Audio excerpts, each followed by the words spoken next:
그러면 오늘 말씀을 전하도록 하겠습니다. 오늘 말씀의 본문은 창세기 2장 15절에서 18절입니다. 제가 읽도록 하겠습니다. 여호와 하나님이 그 사람을 이끌어 에덴 동산에 두어 그것을 경작하며 지키게 하시고 여호와 하나님이 그 사람에게 명하여 이르시되 동산 각종 나무의 열매는 내가 임의로 먹되 선악을 알게 하는 나무의 열매는 먹지 말라. 내가 먹는 날에는 반드시 죽으리라 하시니라.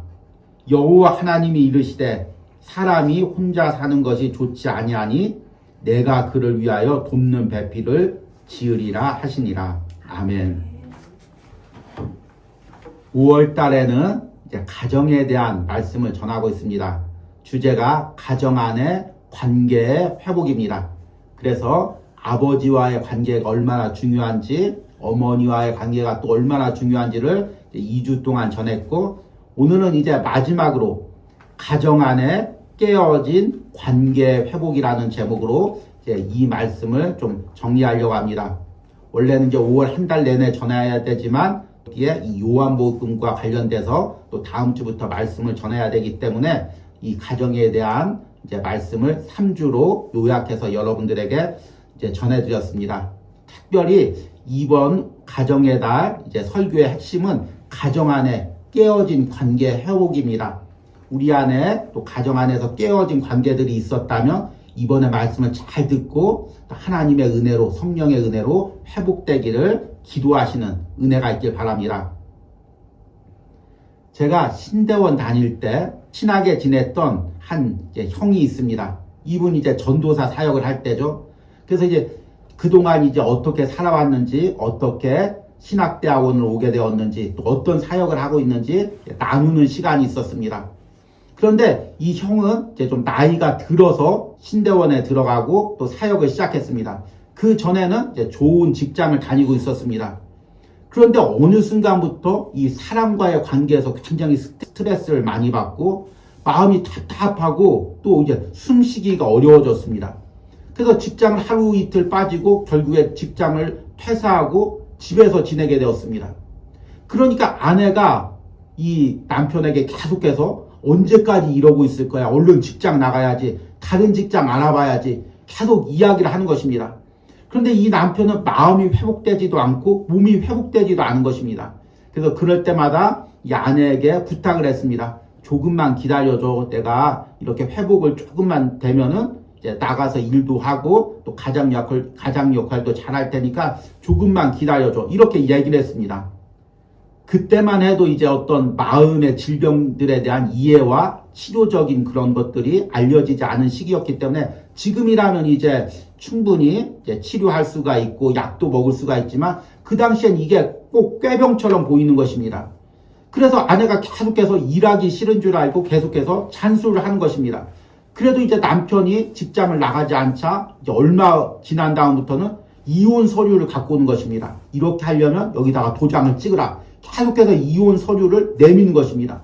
그래서 남편이 그때마다 이제 아내한테 사정을 하는 거죠. 조금만 있으면 내가 마음도 괜찮아질 것 같고 몸도 괜찮아질 것 같으니까 조금만 나를 기다려달라고. 그렇게 하면서 어떻게 해서든지 도장을 찍지 않고 이제 버텼습니다.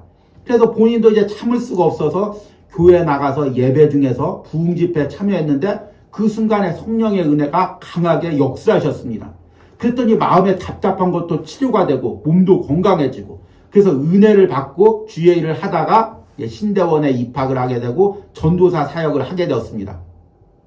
근데 이분이 이제 특별히 찬양의 은사가 있어서 앞에서 이제 찬양을 부르다 보니까 많은 사람들이 아주 이제 은혜를 많이 받고 은혜를 받을 때마다 이제 앞에 나와서 이야기를 하는 것입니다. 전도사님 어떻게 이렇게 은혜롭게 찬양하십니까? 어떻게 이렇게 은혜롭게 말씀을 전하십니까? 그리고 옆에 있는 사모님한테 사모님 얼마나 많이 기도했으면 이 전도사님이 그 좋은 직장도 이렇게 내려놓고 이렇게 사역자가 되고 은혜로운 말씀과 사역을 우리에게 전해주십니까? 사모님 기도가 얼마나 많았습니까? 이렇게 이야기하는 것입니다. 그때마다 사모님이 살짝 웃으면서 다 하나님 은혜죠. 이렇게 대답하는 것입니다. 그런데 이 전도사님은 그것을 볼 때마다 그 사모님에 대한 증오와 미움, 해결되지 않은 그 원망이 가슴 깊숙한 곳에서부터 올라오는 것입니다. 그리고 이제 그런 마음을 가지고 말씀을 전하려고 할 때, 찬양을 전하려고 할 때 자꾸 예전에 자신이 그 코너에 몰려있을 때, 도저히 일어서지 못할 때 이혼 서류를 가지고 와서 도장 찍으라고 하던 그 사모님의 모습이 자꾸 떠올려지는 것입니다. 그러니까 찬양도 막히고 말씀을 전하려고 하다도 막히는 것입니다. 그래서 저랑 이야기하면서 그 부분을 이제 이야기하는 것입니다. 내가 빨리 이 부분을 해결받아야 되는데, 아내를 용서해야 되는데, 이게 머리로는 알겠는데 이게 마음으로 납득이 안 되고 기도할 때도 품을 수가 없다, 이렇게 고백하는 것입니다. 그래서 제가 형 우리 같이 기도하자고 이렇게 이야기를 했습니다. 그리고 이제 그 후에 각자 사역에 바빠서 이제 소원해졌고 이 부분을 이제 깊게 대화를 하지 못했습니다. 그리고 이제 신대원 졸업한 후에는 이제 서로 얼굴을 못 봐서 그 후에 어떻게 되었는지는 알지를 못합니다. 그런데 기도하는 것은 하나님께서 이 둘 부부를 잘 관계를 회복시켜 주시고 은혜를 주셨을 것으로 믿습니다. 우리가 이 과정에서 깨닫는 것이 무엇이냐면, 가정 안에 깨어진 관계는 단순히 그 깨어진 가정 안에서 머무는 것이 아니라는 것입니다. 여러분, 우리가 가정 안에서 깨어지면 우리가 사회생활할 때, 대인을 만날 때도 우리 안에 어려움이 있습니다. 자녀는 자라면서 성장 과정에 어려움이 있죠. 또 이제 부모님이 특별히 부부싸움이 이제 심하면 자녀들이 자라면서 정신적인 스트레스가 많이 받고, 이것이 커서 이 아이의 인격 형성에 또 커다란 영향을 미칩니다. 무엇보다도 우리 신앙생활에 이것이 아주 중대한 영향을 미칩니다. 우리가 가정에서 부부싸움을 하고 나서 주일 예배 와서 은혜롭게 은혜를 누릴 수가 없습니다. 그러니까 우리가 신앙생활을 할 때 먼저 가정 안의 갈등들, 깨어진 관계들이 회복돼야 온전히 하나님께 예배할 수 있고 또 주의 일도 할 수가 있는 것입니다. 그래서 오늘 말씀을 통해서 우리 안에 이런 가정 안에서 관계가 깨어지는 이유가 무엇이고, 그것을 말씀 안에서, 기도 안에서 어떻게 회복될 수 있는지를 전하려고 합니다. 우리가 가정 안에 깨어진 관계를 보기 위해서 먼저 세상의 시각과 말씀의 시각의 차이를 보아야 됩니다. 세상은 우리 가정 안에 관계가 깨어지면 그 원인을 어디서 찾습니까? 세상적인 것에서 찾죠. 그 세상적인 것 중에서 첫 번째가 무엇입니까? 바로 물질입니다. 흔히 우리가 이야기하는 돈입니다. 세상의 가정에서 세상 부부들이 싸우는 원인의 90% 이상은 아마 이 돈 문제일 것입니다. 그리고 이제 남과 특별히 비교하면서 또 가정을 이제 꾸려가면서 자녀를 키워가면서 항상 돈 때문에 싸우는 경우가 많이 있죠. 당신 월급이 왜 이렇게 적어? 당신 왜 이렇게 돈을 관리하지 못해? 왜 이렇게 투자를 하지 못했어? 왜 이렇게 또 어려운데 이제 이 돈을 써서 돈이 부족해? 이렇게 돈 때문에 많이들 싸우죠. 그리고 두 번째 싸우는 원인 중에 하나가 이제 시댁과 처가의 관계입니다. 결혼은 두 부부가 결혼하는 게 아니죠. 두 가정이 합쳐지는 것입니다. 그래서 새로운 가정을 탄생하는 거죠. 그러다 보니 시댁과 처가와 연관이 되어 있습니다. 또 이게 구조상 시댁은 우리 아들 할 수밖에 없죠. 우리 아들이 얼마나 귀한 아들인데. 그리고 처가는 또 구조상 우리 딸 얼마나 귀한 딸인데 이렇게 고생시켜. 이렇게 말할 수밖에 없는 것입니다. 그리고 그 가운데서 갈등이 생기고, 이 갈등은 한번 생기면 쉽게 해결되기가 어려운 갈등입니다. 부부 사이에는 항상 있으니까 싸우고 화해하기가 쉽지만, 일단 아내가 시댁과의 갈등이 생기고 남편이 처가와의 갈등이 생기면 이것은 쉽게 풀기가 어렵습니다. 또 이 때문에 이제 가정 안에 심각한 깨어짐이 생깁니다. 그리고 마지막으로는 이제 성향의 차이죠. 성격의 차이죠. 요즘에 이제 MBTI 검사를 하는데 저와 이제 우리 사모님은 처음부터 끝까지 다 틀립니다. 맞는 게 하나도 없습니다. 근데 이제 은혜로 서로 이제 기도하고 품으면서 삽니다. 근데 세상 같은 경우는 이제 틀린 경우가 많이 있죠. 그러면 너는 왜 이러냐? 너는 왜 이런 성격이냐? 서로를 비난하고 싸우다 보면 갈등이 심각해지는 경우가 있습니다. 그러나 우리가 말씀 안에서 이 갈등의 원인을 찾을 때는 이것을 세상의 원인에서 찾기보다 하나님과의 관계에서 먼저 찾아야 됩니다. 이것이 아주 중요합니다. 여러분, 가정이란 무엇입니까? 세상에서는 우연으로 만들어진 것이 가정이죠. 내가 저 사람하고 연애했는데 우연한 사건에 이 사람하고 헤어지고 또 우연한 사건 속에서 이 남자를 만났는데 이 여자를 만났는데 어떻게 사랑이 되어서 또 결혼하게 되었다. 그러니까 세상 사람들이 가정을 이루는 데는 다 우연히 겹치고 겹쳐서 가정을 이룬 것입니다. 세상 사람들은 다 이렇게 생각하죠. 그런데 신앙 안에서는 우연이 아닙니다. 하나님의 섭리와 계획이 있습니다. 하나님의 가정들은 그냥 이루어진 것이 아닙니다. 하나님의 놀라운 섭리와 계획 가운데서 우리를 만나게 하셨고 그리고 이 과정을 통해서 이루고자 하는 하나님의 계획이 있습니다. 여러분들이 이것을 영적인 눈으로 말씀 안에서 보아야 합니다. 이와 함께 우리가 깨달아야 될 것은 무엇이냐면 우리 가정의 구성원이 남편과 아내, 자녀 이렇게 된다는 것이 아닙니다. 우리 가족의 구성원 가운데 하나님이 함께 하신다는 것입니다. 여러분, 우리가 신앙 안에서 이것을 꼭 잊어버릴 때가 많이 있습니다. 여러분, 지금 우리 가정이 있습니다. 남편과 아내, 우리들만 사는 것 같습니다. 그러나 이곳에서 하나님이 함께 계십니다. 우리 가정에 하나님이 함께 임재하십니다. 이것을 잊어버리면, 이것을 부정하면 신앙의 가족이 아니죠. 우리가 지금 이렇게 예배하고 있습니다. 신앙의 공동체를 세워가면서 예배하고 있습니다. 그런데 지금 우리만 예배하는 것이 아닙니다. 이 공동체 가운데서 우리만 함께하는 것이 아닙니다. 이곳에서 하나님이 임재하십니다. 이 확신이 있어야 가정을 하나님께 드릴 수가 있습니다. 교회와 공동체를 하나님께 드릴 수가 있습니다. 그리고 여기서 더 나가서 우리가 깨달아야 될 것은 무엇이냐면 이 가정의 주인이, 이 교회의 주인이 하나님이라는 것입니다. 가정마다 주도권을 잡고 있는 사람들이 있습니다. 이 가정에는 남편이 다 주도권을 잡고 있어. 경제적인 것도 다 남편이 잡고 있어. 또 아내는 저 집안은 아내가 모든 걸 다 잡고 있어. 아내 목소리가 커. 아내 말 한마디면 남편도 자녀도 꼼짝 못해. 각자 가정의 주인이 되는 사람이 따로 있다고 생각합니다. 그러나 우리 가정의 주인은 남편도 아니고 아내도 아닙니다. 자녀도 당연히 아닙니다. 우리 가정의 주인은 하나님이 되어야 됩니다. 그래서 남편도 물론 아내를 사랑해야 되죠. 아내 중심으로 가정을 이끌어야 되죠. 그러나 남편도 자신의 중심에 하나님이 있어야 됩니다. 아내 역시 마찬가지입니다. 남편을 잘 섬겨야 되죠. 그러나 아내 중심에 하나님이 있어야 됩니다. 자녀들도 마찬가지죠. 그리고 이 하나님이 중심되는 것, 이 관계가 깨어질 때 가정에 어려움이 생기는 것입니다. 이것이 여러분들이 추상적으로 이해할 수가 있는데 이것이 매일같이 실질적으로 우리 신앙의 가정에 일어나는 일들입니다. 이것을 붙들어야 됩니다. 오늘 읽은 말씀에 보니까 하나님께서 에덴 동산을 창조하시고 그리고 아담에게 그것을 모두 다스리게 하시고 또 하와와 함께 그곳에서 가정을 이루게 하십니다. 그리고 그 과정에서 먼저 아담과 계약을 맺습니다. 그 계약의 내용이 오늘 읽은 창세기 2장 15절에서 17절에 나옵니다.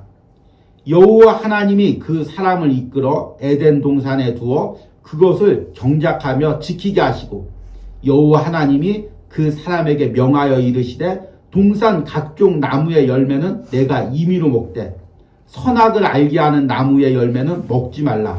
내가 먹는 날에는 반드시 죽으리라 하시니라. 아멘.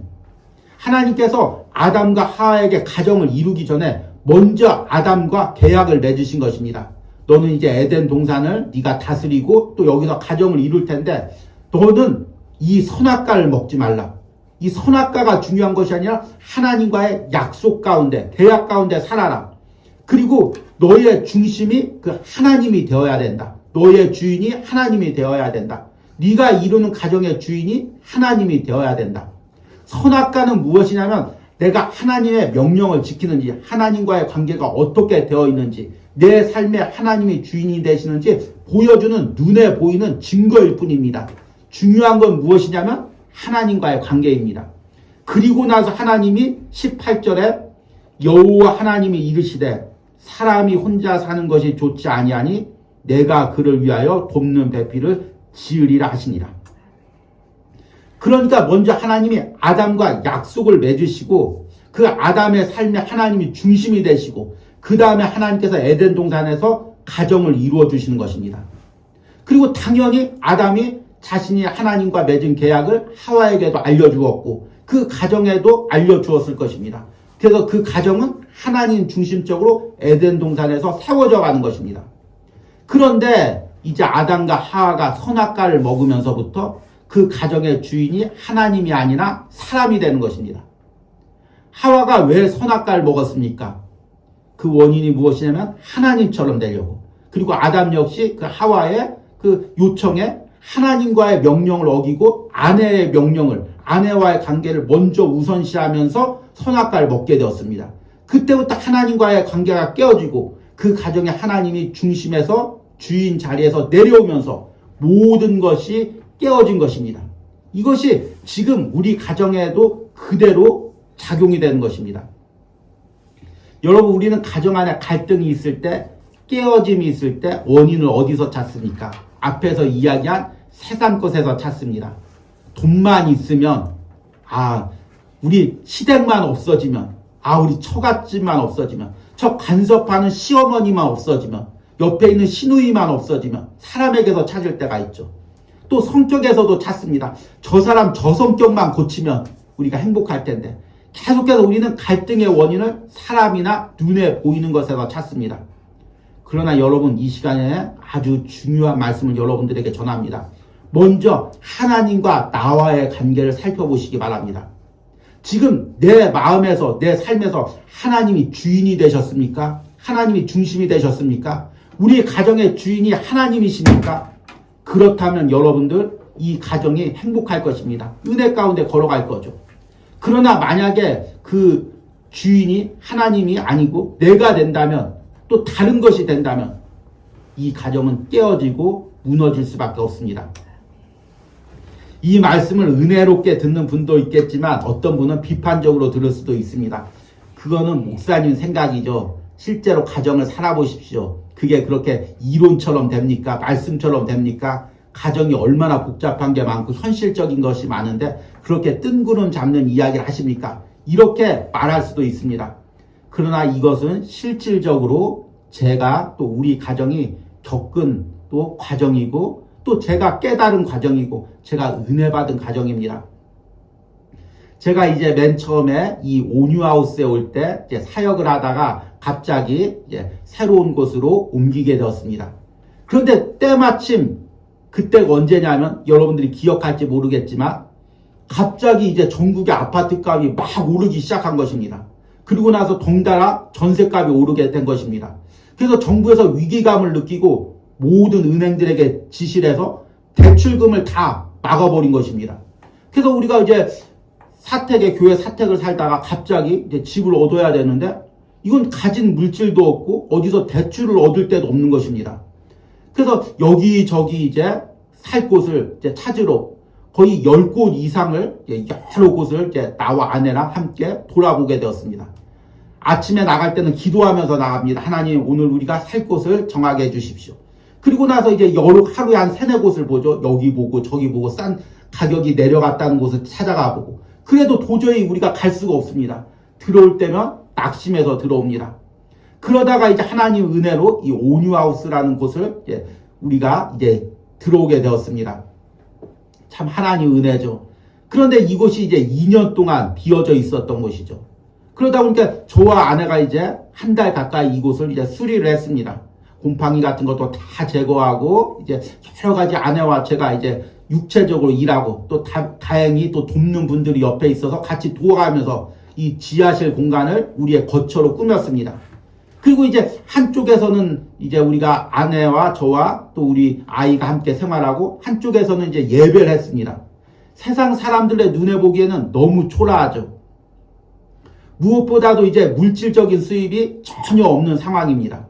그리고 이제 아무리 깨끗이 수리를 했다고 해도 지하 공간이기 때문에 이제 장마철이나 이렇게 되면 좀 물이 이제 좀 새고 그로 인해서 이제 저와 아내와 온유가 기관지가 굉장히 안 좋아졌습니다. 그 영향이 이제 지금까지 또 회복되지 않았는데 하나님께서 곧 회복시켜 줄 줄 믿습니다. 그래서 계속해서 콜록콜록 기침을 하고 아이는 계속해서 이제 일주일마다 계속 감기가 걸리는 것입니다.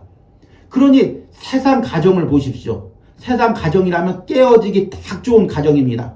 당신 때문에 우리가 이렇게 어려움 당했어. 당신 때문에 이렇게 어려움 당했어. 당신이 기도 잘못해서 이렇게 어려움 당해서 서로 비난할 수가 있습니다.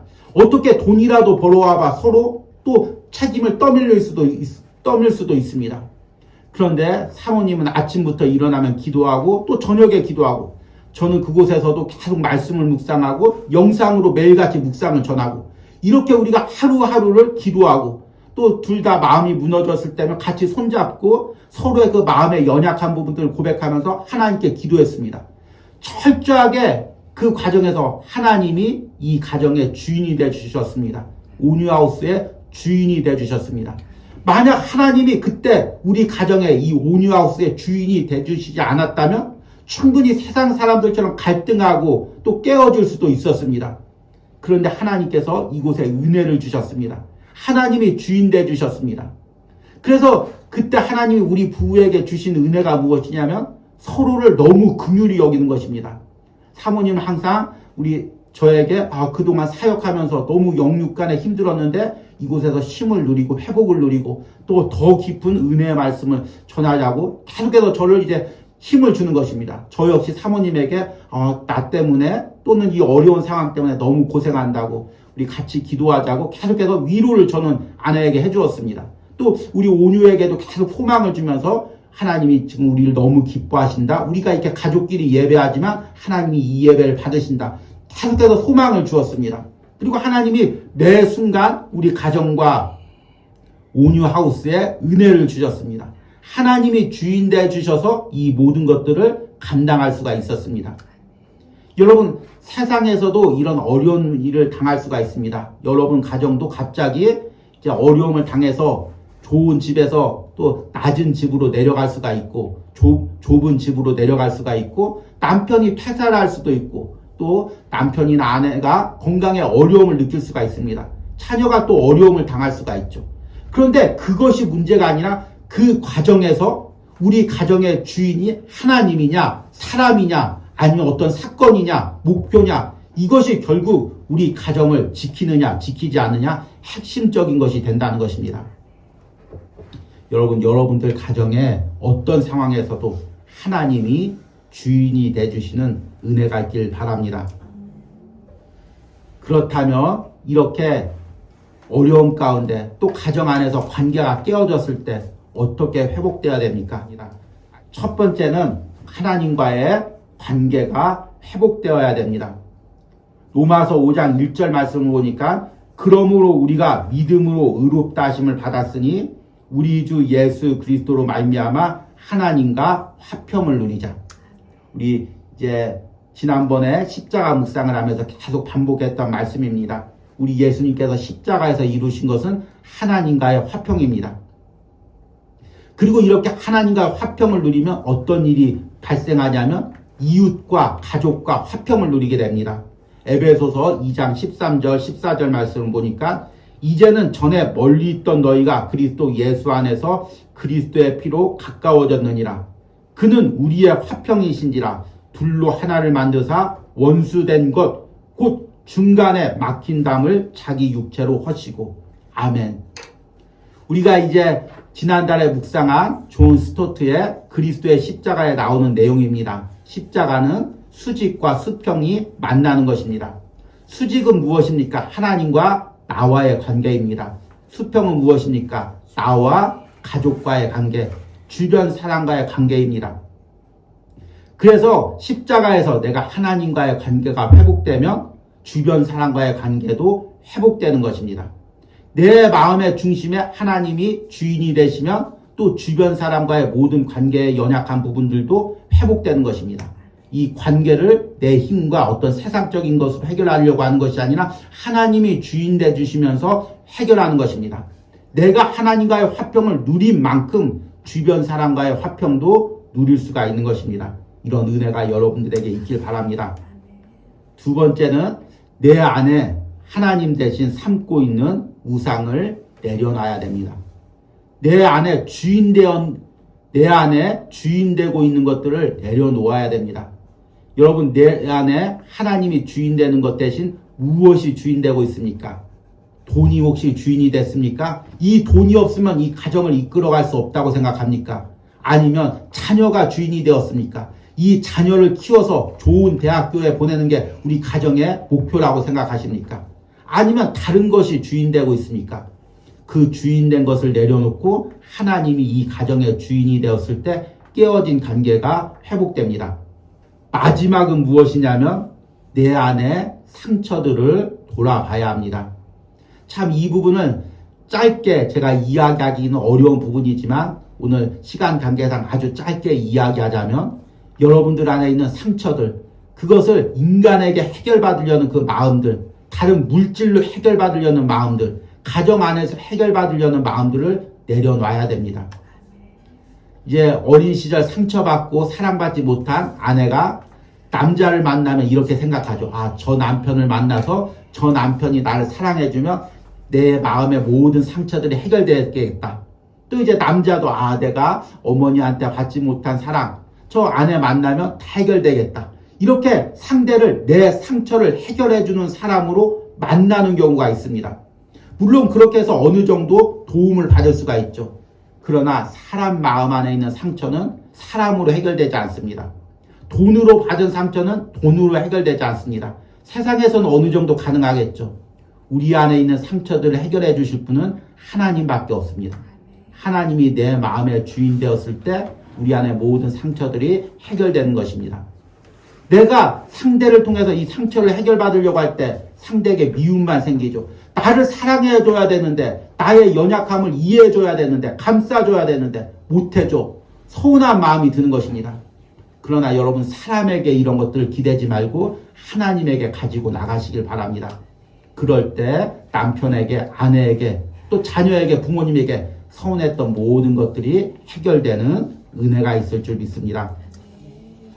여러분들이 4주 동안 또 가정 안에 깨어진 관계에 대해서 말씀을 전해 듣고 또 이 말씀을 이제 적용했습니다.